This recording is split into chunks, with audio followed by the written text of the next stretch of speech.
Alright, so open up online.moneymailer.com, and then we're going to go into bookings. Alright, and once we're into bookings here, we're going to check all the ads that have a future booking date, so you're customers with future booking. And then you're going to open up each individual customer so that you can check to see if their ads are all good. The couple things to check for is if the offer's right, and then to check to see if the expiration dates are right. So you see I'm pointing there, and then the phone number. So those three things. So check all the offers, phone number, and expiration date. Offers, phone number, and expiration date. So you go through each ad, make sure that they're right. If there's something wrong, then you'll just send an email to Sandy, that's windwardart at windwardart.com, through my email. Alright, so yeah, just make sure you check each one of those ads. And then once you're done with that, just go back to list. And then we're going to request the invoices because everything's done. So you can go up to the top, hit invoices, and then I won't request them, but you hit select all, and there's going to be check boxes next to each one, and they'll be all of them will be checked. And then you hit request invoices, then there'll be a middle button, and you hit request invoices. Then you can go into your QuickBooks tab there and hit Money Mailer Online QuickBooks Sync. And then you'll type in my username, which is RHODELL, and then RH8501 is the password. And then you hit create invoices. And then what that's going to do is I'll show you. I'm going to QuickBooks, and I'm going to close out of these. And once you're in QuickBooks, you're going to go to the top where it says Customers and then Customer Center. Alright, and then once you've gone to Customer Center, you're going to pull it up, and then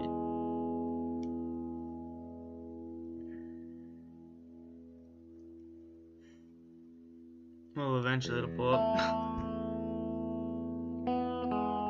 And then you're going to go through each one. So you see Action Plumbing owes me like $16,000.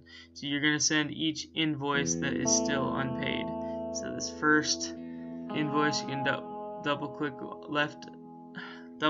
on it with your left mouse, and then you're going to go up to email invoice, and then you're going to send that, but I've already sent it, so I'll cancel it real quick. I just sent it earlier today actually. Alright, and then what you're going to want to do also while you're doing this is you're going to open up the gmail.com so you can see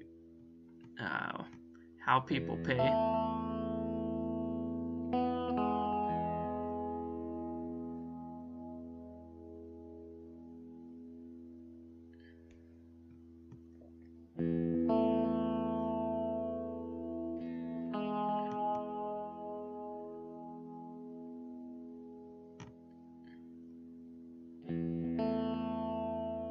Alright, then type in payment.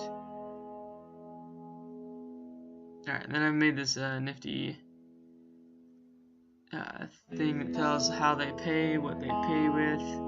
Anyways, you want to keep track of all that in here.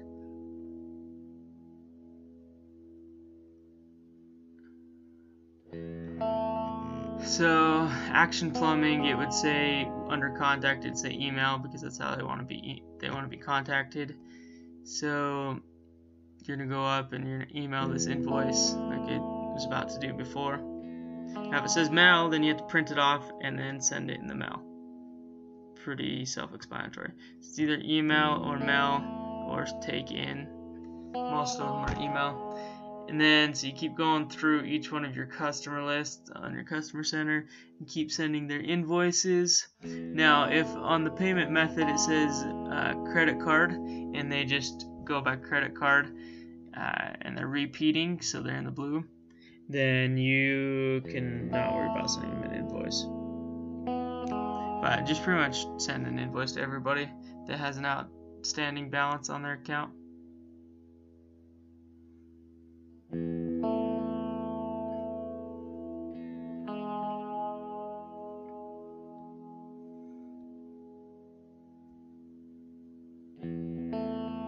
Alright, yeah, and that's the payment method. So, anyways, if they are a credit card, then we're gonna run all the credit cards right now. So you go to myvirtualmerchant.com and then type in 716194. It should auto-populate. Go to credit card, go to sell, and then you pull this payment method over. So the card account data is the card number, and then you got the expiration date. You can fill all those out, those columns out, and then run it for the amount that it says in the amount column. And then you scroll down and type in the rest of that as well, and you hit process. So what's going to happen is there's going to be a receipt that comes up, and I'm going to show you what that receipt looks like real quick. So you got the receipts. What you're going to do is when this pops up, it's going to be a pop-up screen. You're going to save it, and you're going to save it as the company name, and then in parentheses the FOF number. So it's the mailing or FOF number 3 this time. So all the receipts that you're going to be doing will be 3. So so it's going to say like company name and then in parentheses 003. And the next one will be 004 and whatever. So you keep all the receipts in there. And what you're going to do is after you've saved that receipt, you're going to want to send an email to the customer. So you're going to go to just ignore this. I don't know what I'm doing here.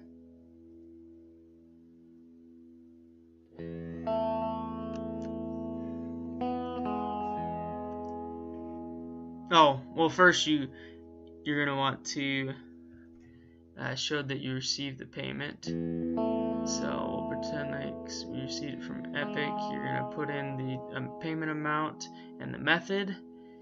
And so you click on the method to the right there, and then make sure it's the right date. And then you're going to click save and close, or save and new. But just click save and close. Once you've click save and close, that's when you send them the receipt.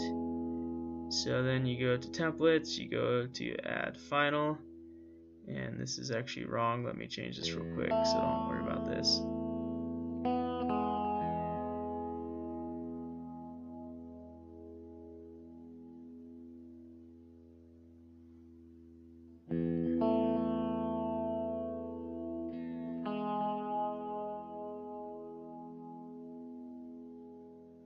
Alright, so I put the email on the side of each one, and then just a second, let me change it.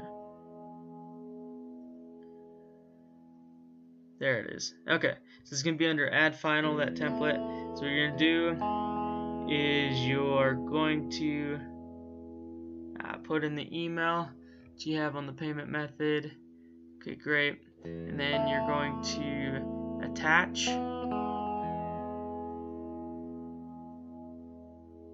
the receipt. So you go under receipts, and then you'll find the right one, and then you'll attach the final ad, so the master. So you go up to 357-37002 and then find the ad. It's going to say M for master, and then the name. So make sure it says M first. M stands for master, P is for proof. Okay, great. And now you'd send this. Okay, great. Now exit out of that. Now you keep running each card, and then showing in QuickBooks that you received the payment, and then sending the receipt to each customer as well. So it's kind of a 3-step process for a check. Now if you for a credit card. Now if you just get a check, then you can just right click on the customer's name and on the left hand side, and then hit receive payment, and then go from there. So the check is a little bit easier to do actually, but now we're going to go through how to write off my receipts. So you go up to banking, then you go to enter credit card purchases, and we'll say it's a meal or entertainment. This is going to be $567 for Subway, and that's on the 5th of this month. So you put memo is Subway, and then in parentheses the date. So you put meals. So we'll say I got an office expense, like anything from Office Depot or anything like that, and then just put Office Depot and the date. So the only ones you have to worry about here is meals and entertainment, office expense, and travel. Once you're done, you hit enter, and then it enters it in automatically, or you hit save and close. Either one works. Now to enter the miles, you just check my odometer, and then you click on the vehicle, and then you set the whole for the whole month. And then you with the starting miles, so I keep a log here of what I start at each month, and then the end miles, and then it'll automatically figure out how many miles you drove in that month. You hit save and close.